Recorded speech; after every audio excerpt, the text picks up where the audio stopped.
It was the kind of lake that swallowed sound, not just voices, but memories too.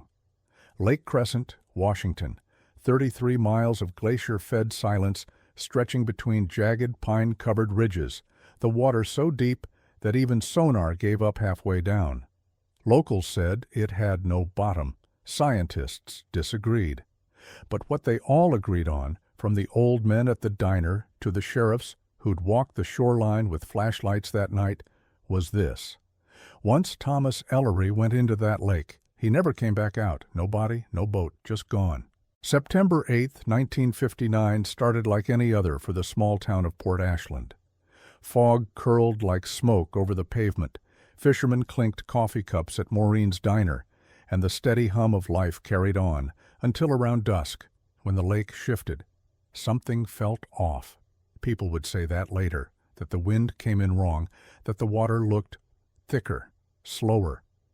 But no one paid attention until Mary Ellery called the sheriff's office, her voice tight and calm in the way only someone already bracing for the worst can manage. Her husband hadn't come home.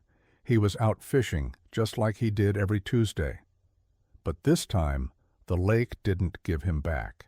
The search was immediate. Flashlights danced along the shorelines. Boats crisscrossed the glassy surface. Dogs sniffed the air. But the lake gave them nothing. No broken paddle, no tackle box, no torn clothing clinging to driftwood.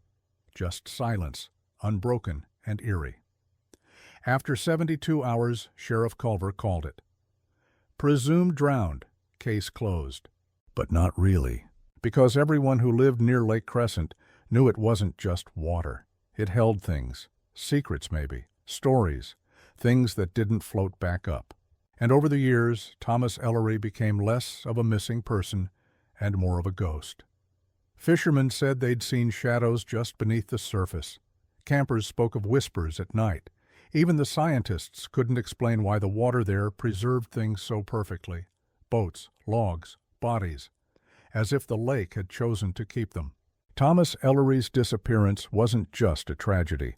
It was the start of something that would echo through 5 decades of mystery. Because some lakes forget, others remember. And Lake Crescent, Washington, remembers everything. Before he vanished, Thomas Ellery was just a man, tall, broad-shouldered, quiet.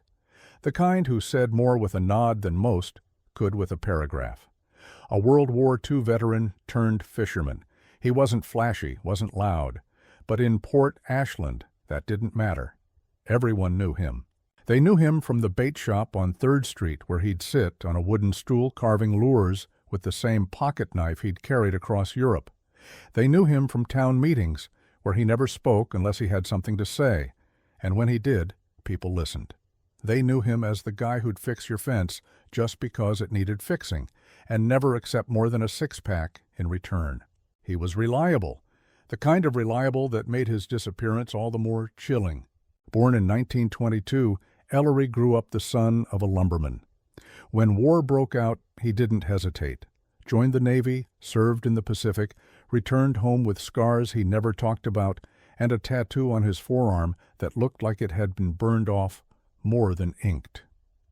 He married Mary in 1949, bought a little house 3 blocks from the shore, and picked up fishing, not just as a hobby, but as a way of resetting his bones after everything the war had taken. People say trauma makes men disappear long before they're gone. Maybe that was true of Thomas.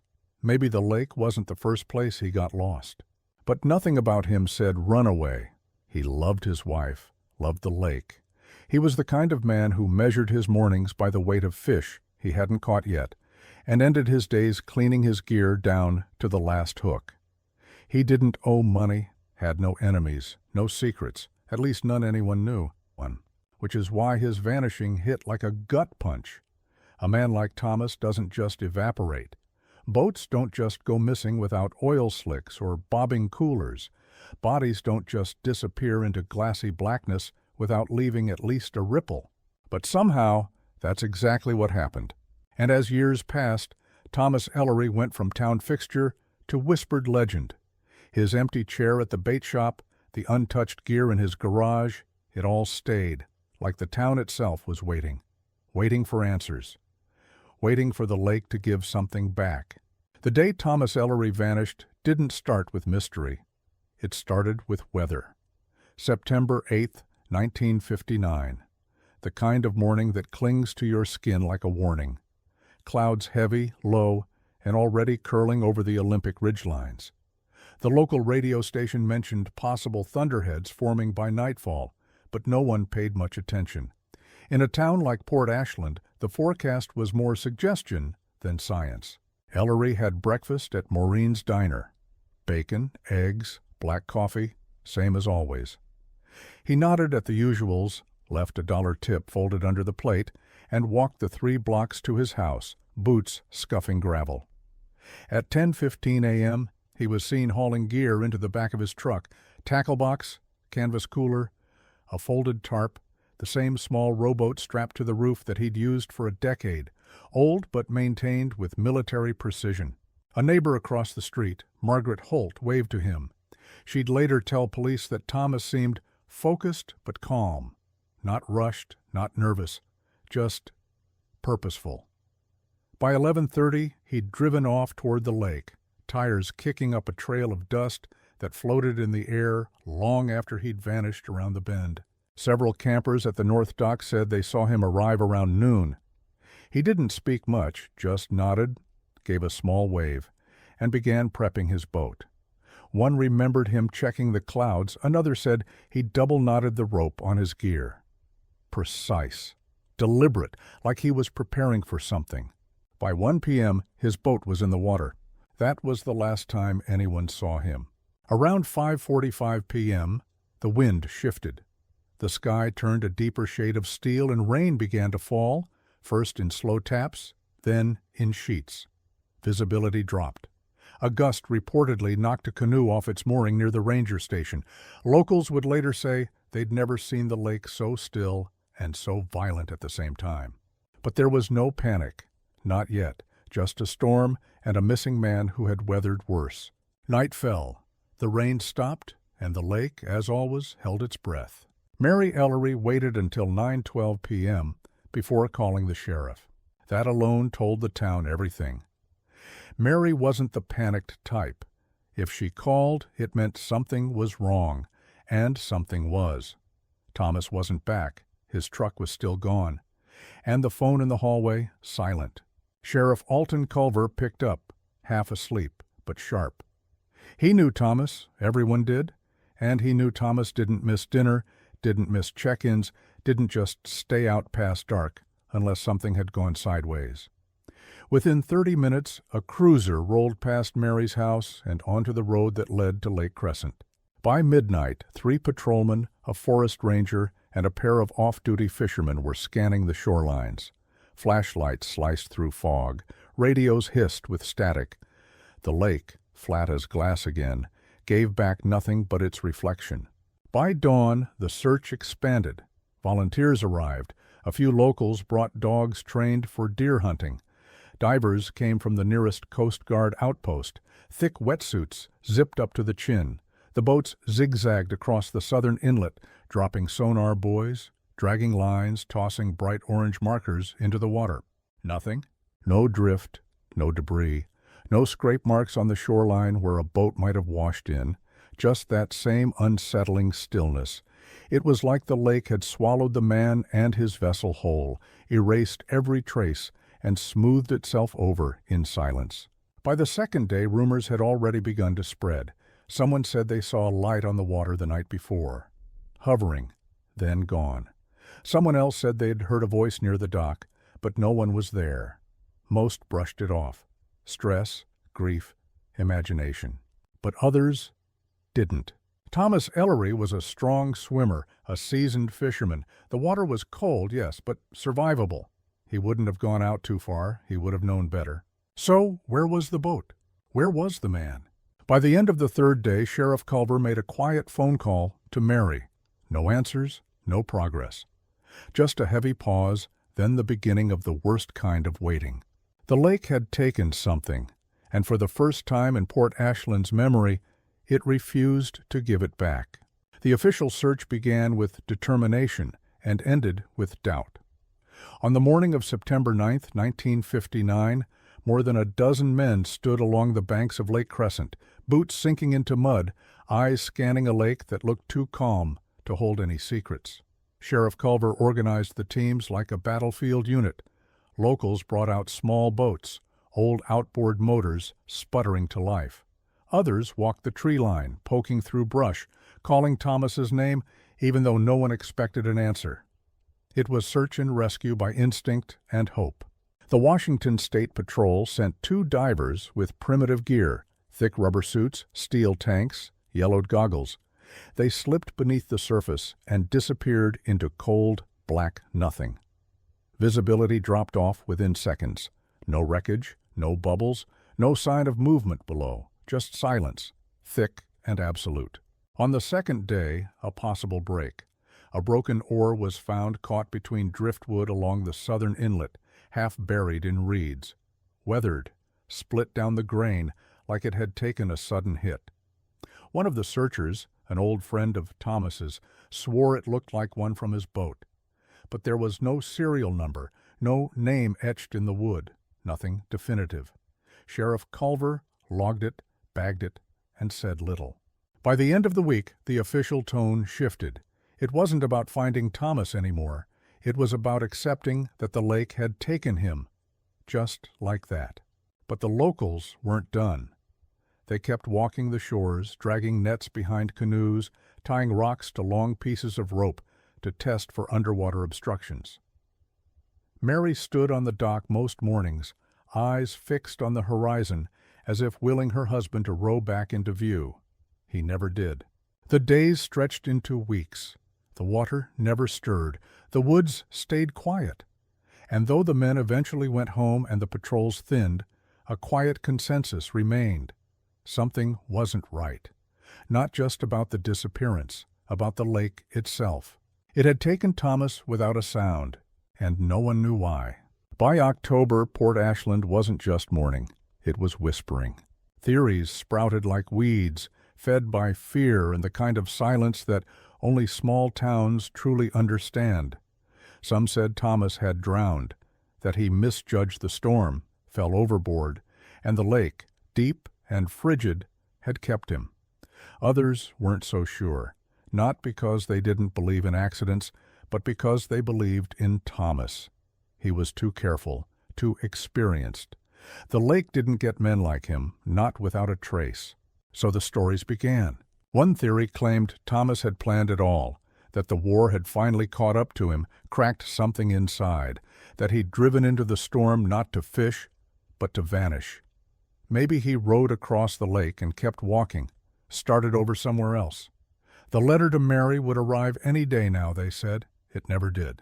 Another story spread through the high schoolers, darker, whispered between lockers and over bonfires by the lake. They said Lake Crescent was bottomless, that it wasn't just deep but endless, that old things slept there, that Thomas had seen something he wasn't supposed to. Some swore he was still there, alive but changed. A few even claimed to have seen a boat drifting across the lake at night, moving without oars, without sound, a shadow inside it, watching. An older rumor resurfaced too. The one about the woman in the 1920s, found perfectly preserved in the water, her skin like wax, her expression frozen mid-scream. They'd pulled her out decades ago, and even the coroners had been shaken by how untouched she was, as if the lake had refused to let her rot. What kind of lake keeps the dead so well? People stopped fishing alone, stopped going out at night. The lake that had once fed the town was now watching it, and no one could look at it without wondering what it might keep hidden beneath its silver surface. And though no one said it aloud, not really, they all felt the same cold truth settle over them like mist. Thomas Ellery wasn't just gone.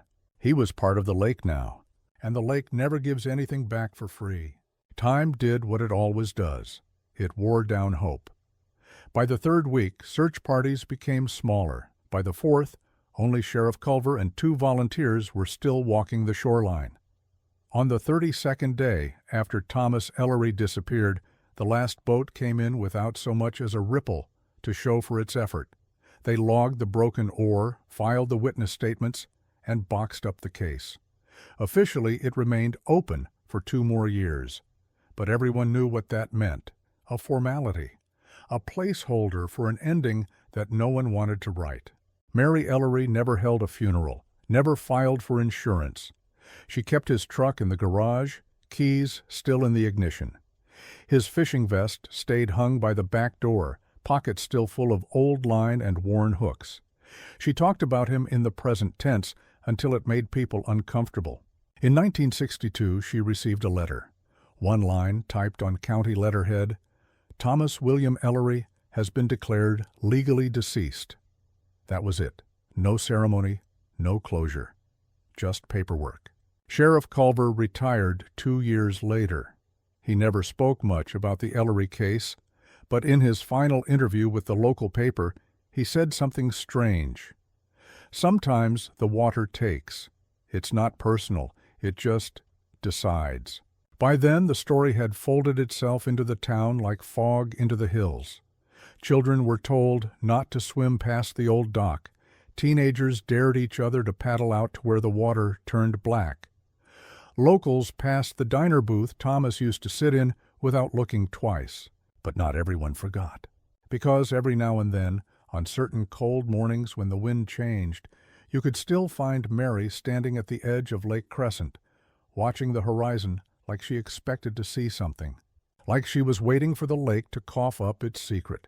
50 years later, the lake stirred again. In the summer of 2009, a team of environmental researchers from a university in Seattle arrived at Lake Crescent.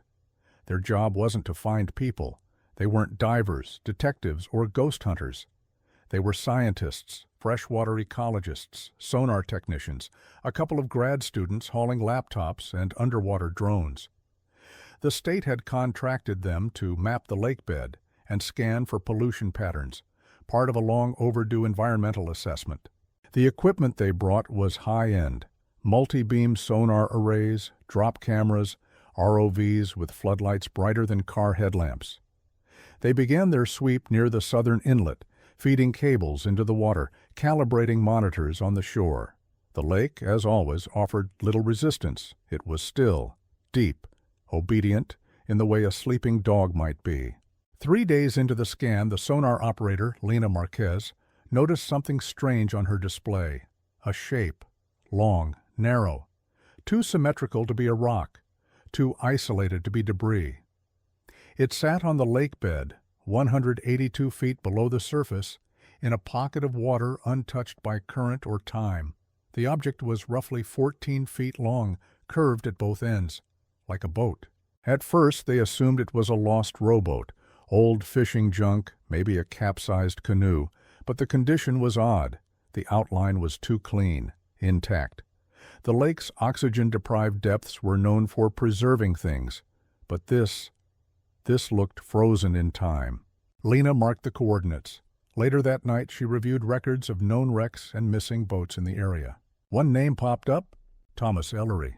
A fisherman, disappeared in 1959, never found. She read the report 3 times. Then she called her supervisor. The next morning, the team dropped an ROV into the lake and sent it straight toward the anomaly.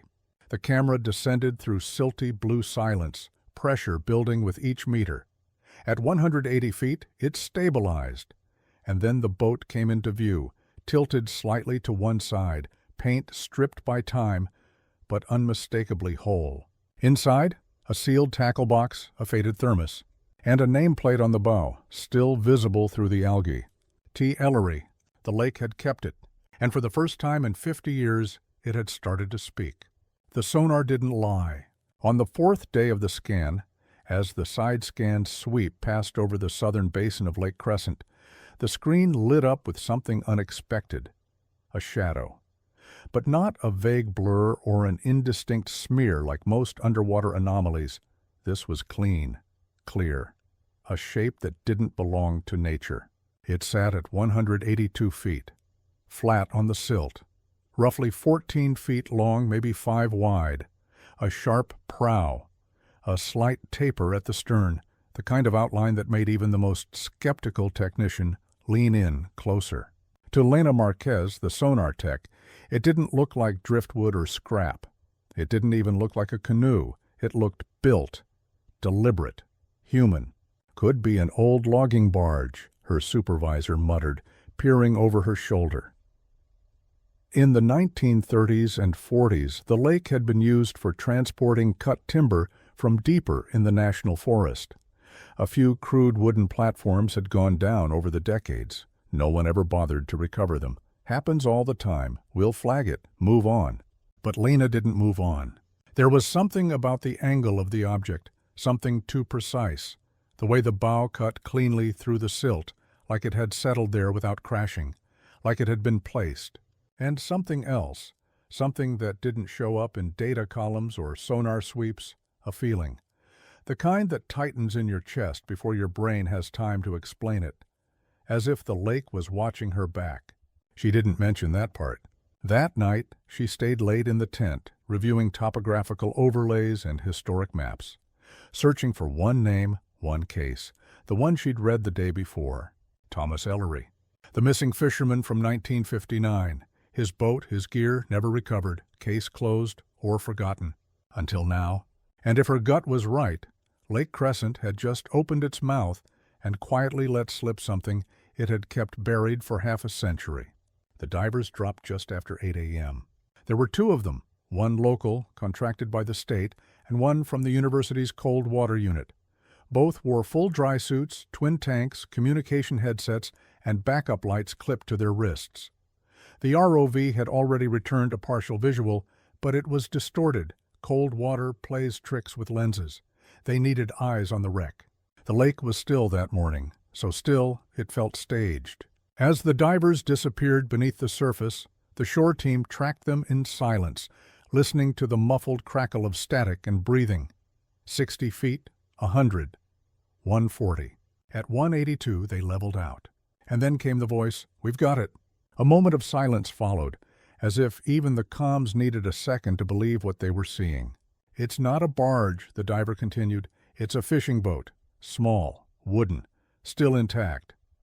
The boat sat at a slight angle in the silt, bow facing northeast. Paint long gone, metal fixtures dull and rusted. But the structure? Whole. Not broken, not splintered. Just preserved. Perfectly. Inside, the divers noted a sealed green tackle box, an aluminum thermos still resting near the stern, a cracked oar, and something else, a plate screwed to the inside of the hull. The letters, though weathered, were legible under a low beam of light. Regno, 39,428, T. Ellery. No doubt, no theory. It was his. Thomas Ellery's boat had been resting beneath Lake Crescent for 50 years, untouched by time, untouched by light.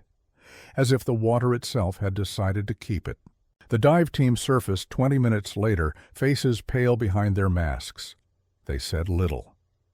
Just nodded and began removing their gear, slow and methodical. Like whatever they saw down there had followed them up.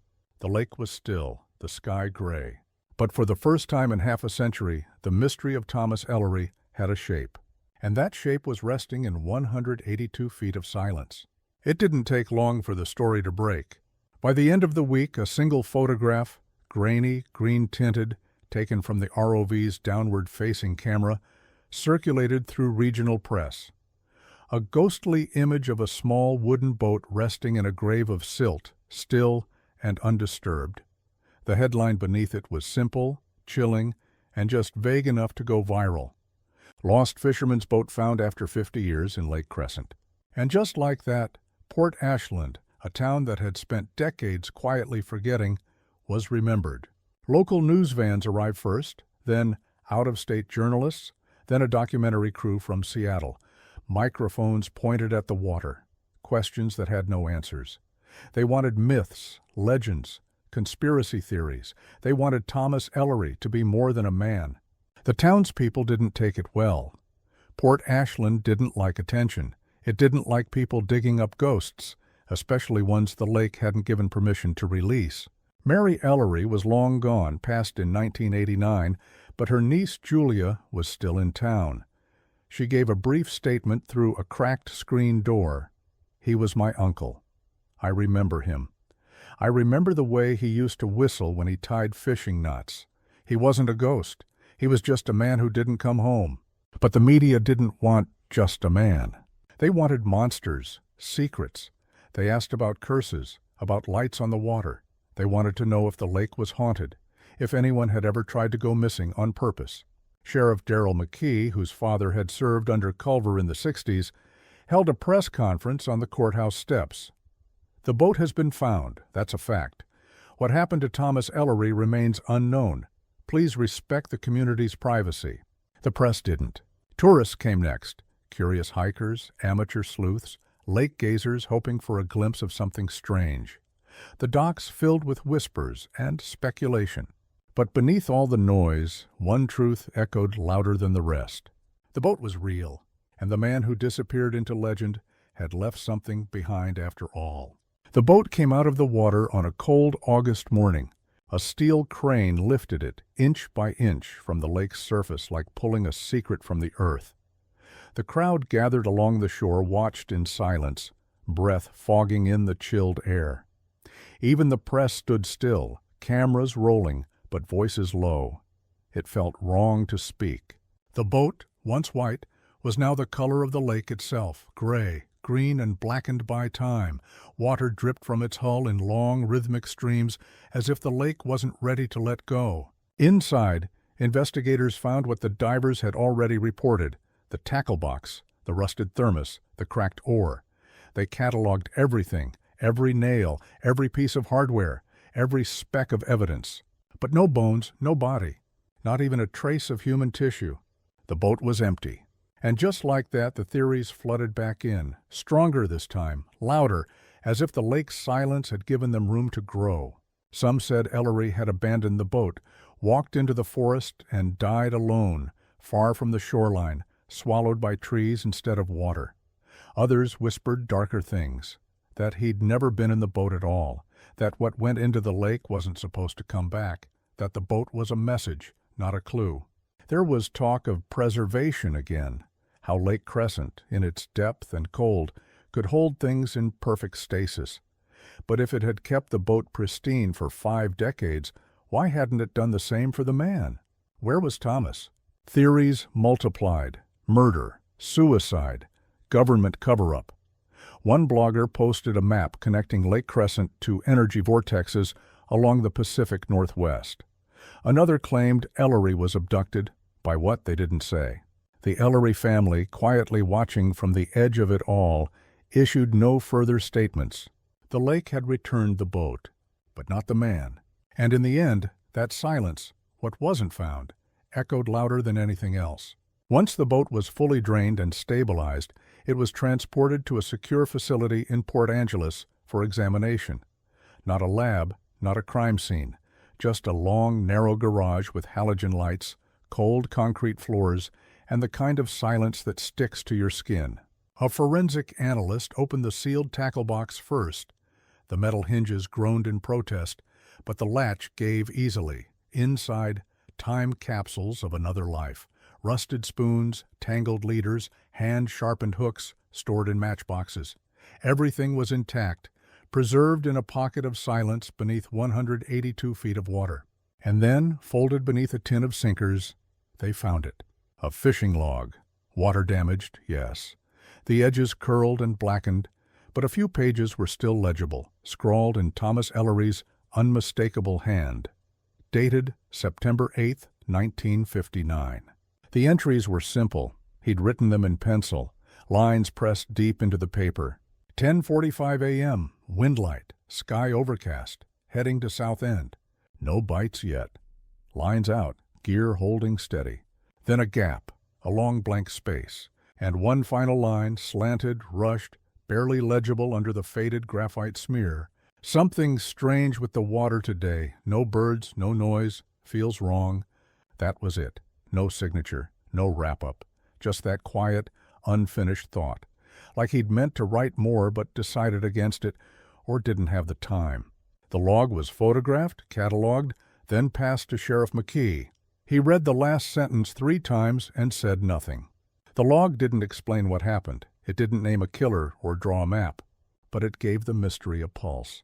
Thomas Ellery had felt something, and he'd put it in writing, hours before disappearing into a lake that shouldn't have been able to keep him hidden for 5 minutes, let alone 50 years. They almost missed it. Tucked behind the rotted padding beneath the bow, where most boats have little more than mold and rust, was a rust-stained envelope, sealed but soft from water damage. It was thin, delicate. Addressed in pencil, just one word on the front. Mary? It was handed over carefully, like it might fall apart if breathed on. Forensics used heat and humidity to slowly peel it open. Inside a single folded page. The writing was shaky, uneven. Not the steady hand that signed the fishing log, but it was his, confirmed by experts, recognized by his niece. It wasn't long, no date, no salutation beyond the obvious. Just a handful of lines written in what looked like a moment of desperation. "I'm sorry I didn't tell you. I thought I'd have time. I should have left it alone. But something's been calling out there, under the water. It's like I know it, but I don't understand it. I think I made a mistake. If I don't come back, don't follow." No signature. Just silence at the end of the page, and a long ink smear like his hand had slipped or hesitated. For Mary Ellery, the letter never came. For the town, it confirmed what many had feared all along, that Thomas hadn't simply disappeared. He'd gone willingly, or worse, he'd gone knowingly. And whatever he'd found out there in the still, black heart of Lake Crescent, it hadn't wanted to be found. The logbook and letter weren't the only writings left behind. A week after the discovery of the boat, Thomas Ellery's surviving relatives brought forward an old leather-bound journal they'd found in a trunk, tucked away in the attic of Mary's house. It wasn't a formal diary, just scraps of thoughts, loose entries scattered between sketches of lures, notes about tide patterns, and grocery lists in smeared pencil. But buried in the pages, a pattern emerged. Late August 1959, 2 weeks before he vanished. The fish aren't biting, not like they should. But that's not what's strange. The water's off. Calm even when the wind picks up. Cold in the wrong places, like it's alive. Another entry, dated 4 days before he disappeared. "Saw something, no birds today, water glassy, then this shape, long, not a log, not a fish. Just under the surface, then gone, no splash, no wake, just there, and then not." He hadn't told anyone, not his wife, not the sheriff, not his friends at the bait shop, but he wrote it down, quietly. Like the act of putting it on paper was safer than speaking it aloud. Local legends, long buried under decades of silence, began surfacing again. The lake had always had stories. The native Quileute people once called the deeper part the Eye, a place to be respected, avoided, not named too often. A 1924 report mentioned a team of loggers abandoning a floating camp after something large circled beneath them for days. And then there was the preserved corpse of Hallie Illingworth in the 1940s, pulled from the water after 3 years, skin like wax, features untouched. Some claimed she looked too perfect. The scientists chalked it up to the lake's unique chemistry, low oxygen, frigid temperature, a perfect formula for preservation.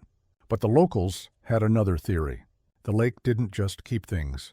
It held them, watched them, and maybe, just maybe, it chose them. She sat by the window wrapped in a faded cardigan, hands folded neatly in her lap. 92 years old, skin like parchment, but eyes still sharp. The kind of sharp that comes from watching the world change and deciding which parts are worth remembering. Mary Ellery never remarried, never moved away. She stayed in the same house Thomas left that morning in 1959.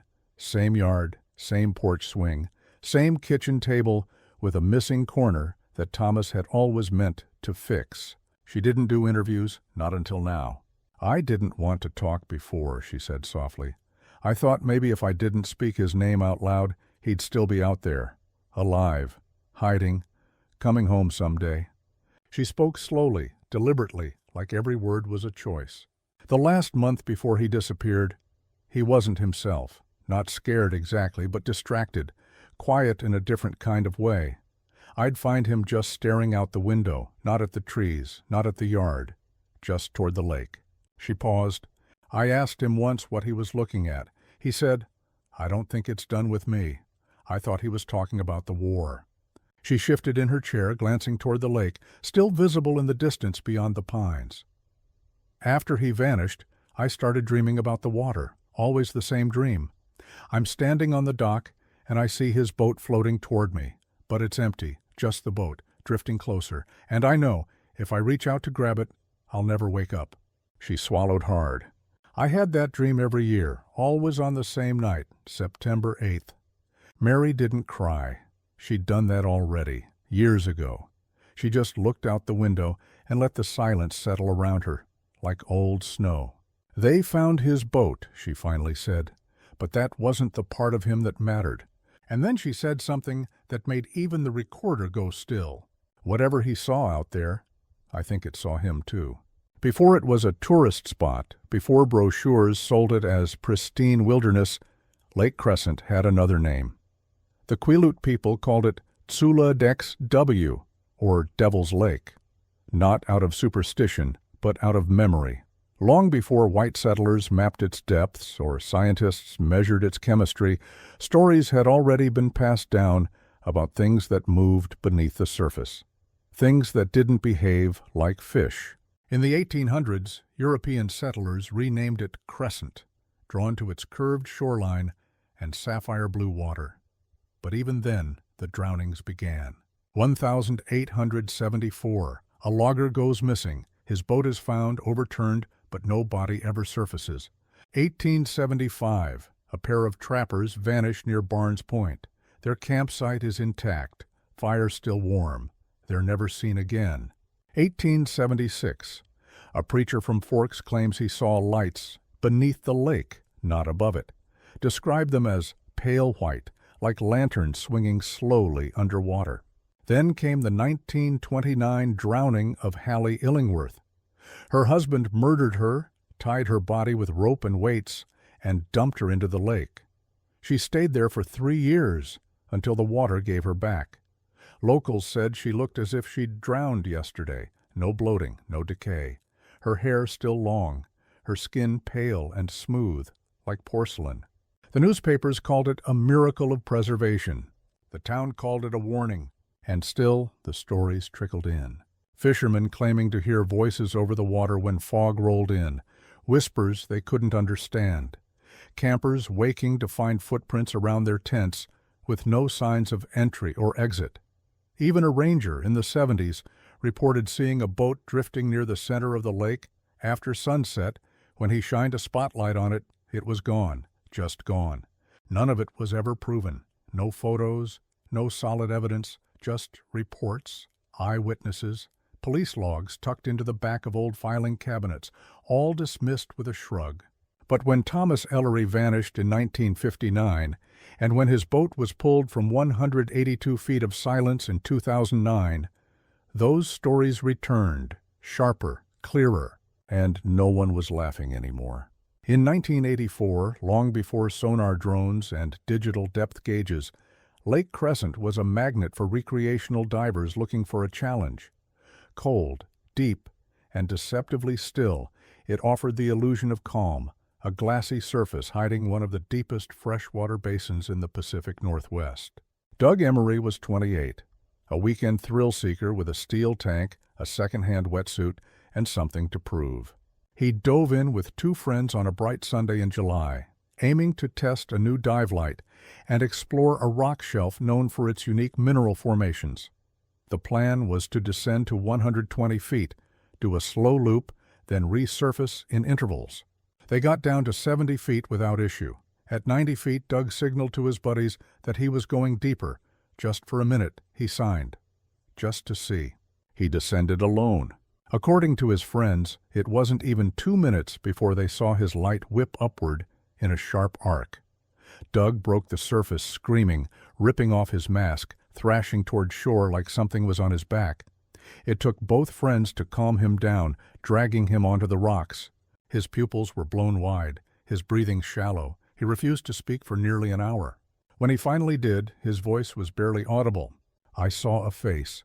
They thought he meant a fish, a reflection, a hallucination brought on by nitrogen narcosis. No, he said, it was watching me. It was under the ledge, pale, eyes open, not blinking. It smiled. Doug never dove again. He moved out of state 6 months later, told people he had a panic attack, that the lake was just too cold, too deep, too much. But one of the friends, years later, at a reunion, said something he'd never told anyone before. Doug didn't panic because he ran out of air. He panicked because something waited for him down there. The incident was never formally reported. Just another strange story swallowed by the lake. But when Ellery's boat was pulled from almost the same depth 25 years later, 182 feet, the dots began to connect. Too late, maybe, but not unnoticed. Lena Marquez still remembers the interference. 15 years had passed since the 2009 environmental survey that led to the discovery of Thomas Ellery's boat, but she remembered the data like it was yesterday, because it didn't behave like data. I've run sonar in glacier-fed lakes, brackish estuaries, even under Antarctic ice shelves, she said in an interview years later, and I've never seen anything like what happened that week on Crescent. It started subtly. The scans were crisp until they weren't. Halfway through the southern grid pass, Lena noticed fragmentation in the return feed, a flicker, a static ripple along the readout. She rebooted the system, recalibrated, recast the pass. Same result. The anomalies only appeared in one location, centered precisely over the spot where the boat would eventually be found. An electromagnetic haze, like something was disrupting the signal from below. One moment the shape would register cleanly, the next it would distort into jagged shadows, like the lakebed was shifting in real time. And then there was the surge. At exactly 11:04 a.m. on the fourth day, the system's onboard battery monitor spiked, flashing a power drop of 30% in under 4 seconds, then bouncing back just as fast. No explanation. The equipment was brand new, weather was stable, no lightning, no other electronics nearby. Lena ran diagnostics for 2 hours afterward. Nothing. Just the silence of the lake and the slow churn of data that didn't make sense. Her supervisor dismissed it as a system glitch, a quirk. Freshwater anomalies, he called it. But Lena didn't believe it. It was like something down there didn't want to be seen, she said, and once we got close, it pushed back. To this day, she refuses to scan Crescent again. I don't care what's down there anymore, she said. Some places were never meant to be mapped. It took 6 separate requests and a state-level records petition to access the original 1959 case file on Thomas Ellery. Most of it had been boxed, unscanned, and filed away decades ago, stored in the basement archive of the Clallam County Sheriff's Department, labeled simply, Missing Person, Ellery, Thomas W. It was supposed to be a formality, a routine review, but something didn't line up. The log sheets were there, handwritten witness statements, copies of search reports, weather logs. But toward the end of the file, just before the official closure summary, there was a gap. A numbered page was missing. Not torn or misfiled, just skipped. Page 17, blank in the index. More curious was what came immediately after. A yellowing memo, dated October 14th, 1959, handwritten in tight script by a now-deceased deputy named Harold T. Beecham. It was unsigned, folded in half, and clipped loosely to the final page. Resubject Ellery. Something's not adding up. Witness timelines off. Radar reports didn't match cloud cover. Dive logs altered. Recommend silence. Too many questions. Leave it buried. There was no follow-up report, no clarification, no official acknowledgement that the memo even existed. But someone long ago had made a decision not to solve the case, to shut it down. Sheriff McKee read the note twice, then slid it back into the folder. Officially, the Ellery case had been closed for decades, but unofficially, it was something else entirely. A story with too many pieces pulled from the record, too many signs ignored, and too many people willing to let the silence speak louder than the facts. The lake had hidden a boat. The file had hidden a warning, and now both were back in the light. 3 weeks after Ellery's boat was pulled from the lake, a second scan was ordered, not by environmental researchers, but by the state. Quietly, no press conference, just a private team contracted through a government agency with a long acronym and very few public records. They brought more advanced sonar, sub-bottom profilers, magnetometers, dual-frequency imaging that could slice through the sediment like an X-ray. Their goal officially was to remap the lake bed for seismic stability. Unofficially, they were looking for something else, something Lena Marquez had flagged in her original logs. She'd marked it only as Anomaly 3B, assuming it was an old drift pile or collapsed rock shelf. But in the new scans, it sharpened, becoming something more defined. A second shape, roughly 20 feet northeast of where Ellery's boat had rested. The outline was longer, thicker, slightly curved at the stern. Possibly another boat, possibly not. The problem wasn't the shape, it was the position. It was embedded deeper, buried beneath several feet of sediment with no clear access path. Whatever it was, it had been there longer than Ellery's vessel, and unlike the fishing boat, it had no clear signature, no reflective metal, no buoyant cavities. But it was there. One of the techs, off record, said it looked almost organic, like it had grown there, not fallen in. The state issued no formal comment. The anomaly was logged, coordinates were classified, no dive was ordered. When Lena heard about it from a colleague weeks later, she simply nodded. That's why it didn't want us scanning that area, she said. The boat was just the surface. The rest, it's deeper. Whatever was lying next to Ellery's boat wasn't just a second vessel. It might have been the reason he never came back. In 1961, 2 years after Thomas Ellery disappeared, a logger named Walter Riggs filed a report with the Olympic National Forest Office. It was brief, barely a paragraph, but strange enough to land in the margins of the Ellery file years later. Riggs had been scouting timber along the northeastern ridge above Lake Crescent when he spotted movement in the trees. At first he thought it was a black bear. Then he saw a man, thin, bearded, wearing tattered clothes, and holding something in his arms. Maybe gear, maybe a bundle. The man didn't run, he just stared, unmoving, until Riggs backed away.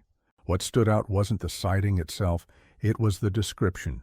Average height, early 40s, dark hair, a limp in the right leg. Thomas Ellery had sustained a shrapnel wound during the war. He walked with a subtle drag on his right side. It wasn't public knowledge, but Riggs mentioned it, unprompted. The Forest Service dismissed the report, said it was likely a transient, maybe a trapper. No further investigation. But in 2009, after the boat resurfaced, someone dug the report back up. It had been misfiled, buried in a stack of unrelated wilderness incident logs.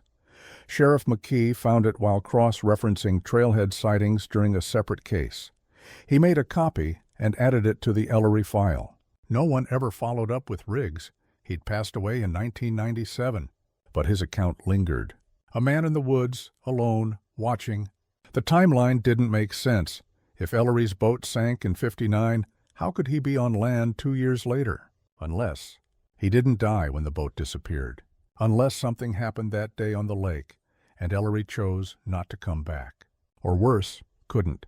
The forest is vast, thousands of acres untouched by time or footstep. And somewhere, buried in the logs of forgotten men and strange sightings, the line between myth and memory starts to blur. 50 years too late, but the science finally caught up. In the months following the recovery of Thomas Ellery's boat, a forensic hydrologist was brought in, Dr. Ian Welker, known for reconstructing river deaths and maritime disappearances with cold precision. His goal, to simulate the conditions on September 8, 1959, and reconstruct what could have happened to Ellery in his final hours on the water. Welker started with weather records, overcast skies shifting rapidly into thunderstorms by late afternoon with recorded wind gusts up to 17 miles per hour. Then he layered in lake current patterns using sediment drift and depth modeling from the 2009 sonar maps. The currents in Lake Crescent, he explained, were unlike other lakes, underwater thermoclines that moved unpredictably, caused by glacial runoff and subterranean fissures.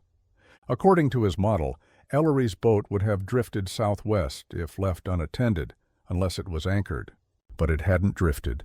It was found due south of the launch point, tilted, still, embedded like it had been placed. That contradicted both the wind and the current models, which meant someone had steered it there, or something had stopped it. Welker offered a theory, cautiously: disorientation, possibly caused by rapid weather change, fog, or a neurological episode triggered by cold shock. It's rare, he said, but a person can panic in cold water, even experienced swimmers. The brain stops processing direction. You swim deeper, thinking you're going up. But there was another layer: no signs of impact, no damage to the hull, no capsizing, and the gear was undisturbed, as if Ellery had simply stood up and stepped out. Welker didn't speculate beyond that. He was a scientist, not a storyteller. But when asked during a radio interview if the data leaned more toward accident or intent, he hesitated. And then he said, "The lake didn't move him. The water didn't take him. He went where he ended up, on purpose." The final hours of Thomas Ellery weren't marked by panic or chaos. They were marked by silence. The discovery was accidental, like so many pieces in the Ellery puzzle. In early 2010, a local antique dealer named Mason Creed was clearing out a repossessed storage unit just outside Port Angeles. Inside were the usual forgotten pieces of someone's life: yellowed newspapers, broken furniture, a moldy fishing hat. But tucked inside a manila envelope marked "Private," he found something else: a letter, handwritten, dated 1963. The signature at the bottom, A. Culver, the original sheriff on the Ellery case. The envelope bore no stamp. It was never mailed, just stored. And the contents were darker than anyone expected. The boat's not what matters, you know that. We all saw the same readings. We saw what the divers found and didn't report. I don't care what Olympia says, this stays quiet. Not for us, for them. There are things in that lake we weren't meant to name. Don't let it surface again. This is a pact. The letter was addressed simply to Walt, believed to be Walt Beecham, the deputy who wrote the now infamous memo, "Too many questions. Leave it buried." Creed, unsure of the letter's significance, brought it to the Historical Society. They brought it to Sheriff McKee. McKee had it authenticated and quietly added it to the Ellery file. A pact. Not a conspiracy, not officially. Just a decision. A handshake agreement to leave certain things alone, to let silence do what words couldn't.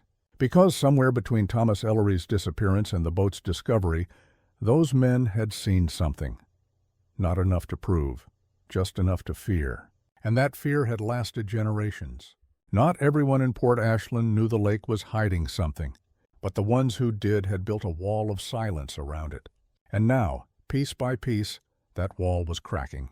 Her name was Erin Beecham, granddaughter of Harold T. Beecham, the deputy who in 1959 scribbled a one-page memo recommending silence. For years, Erin knew nothing about the Ellery case. Her grandfather rarely spoke about his time in law enforcement. He passed when she was 12, remembered more for his quiet presence than any stories he told. It wasn't until she was cleaning out her mother's attic that she stumbled upon the old cardboard box, taped twice across the top, labeled only LCE in faded marker. Inside were 3 items: a hand-drawn map of Lake Crescent marked with red ink, an old flashlight with corroded batteries, and a folded note written in her grandfather's steady hand. She read it twice before calling anyone. Erin agreed to speak on camera, reluctantly. He never outright said what he saw, but I remember, as a kid, he wouldn't let me swim in the lake, not even near the shore, said the water was too quiet, said it kept things. At the time, I thought it was just an old man's paranoia, but the note told a different story. I don't know if it's alive or if it's just aware, but something's in that water, something that didn't want Ellery leaving, When I looked at the dive footage, I swear I saw movement in the shadows, but no one else would admit it." Aaron hesitated before reading the final line of the note aloud. "If it ever resurfaces, tell someone who's willing to listen, but not too loudly." She folded the paper and placed it back in her coat pocket. "I think he believed it wasn't about the man," she said. "It was about the place." Her grandfather didn't fear death. He feared the lake. Even now, with all the new evidence, all the recovered logs, photographs, sonar scans, and interviews, no one can say for certain what happened to Thomas Ellery. All that remains are three competing truths. Theory 1, accident. The most rational version, a man alone on a cold lake, a storm rolling in. A moment of imbalance, perhaps he stood too quickly, slipped on wet wood, hit his head. He went into the water unconscious. The boat drifted. His body sank, never found. Clean, tragic, plausible, but not likely. There were no signs of damage, no signs of struggle, no drift pattern, no body, and the tackle box was sealed, undisturbed, as if time had stopped the moment he vanished. Theory 2, escape. A darker possibility, a man burdened by post-war trauma, longing for solitude or erasure. He stages the disappearance, leaves behind a sealed note for his wife, disappears into the woods, reinvents himself, dies anonymously, perhaps even peacefully, under a different name. But then, why the logbook? Why the second letter, found decades later?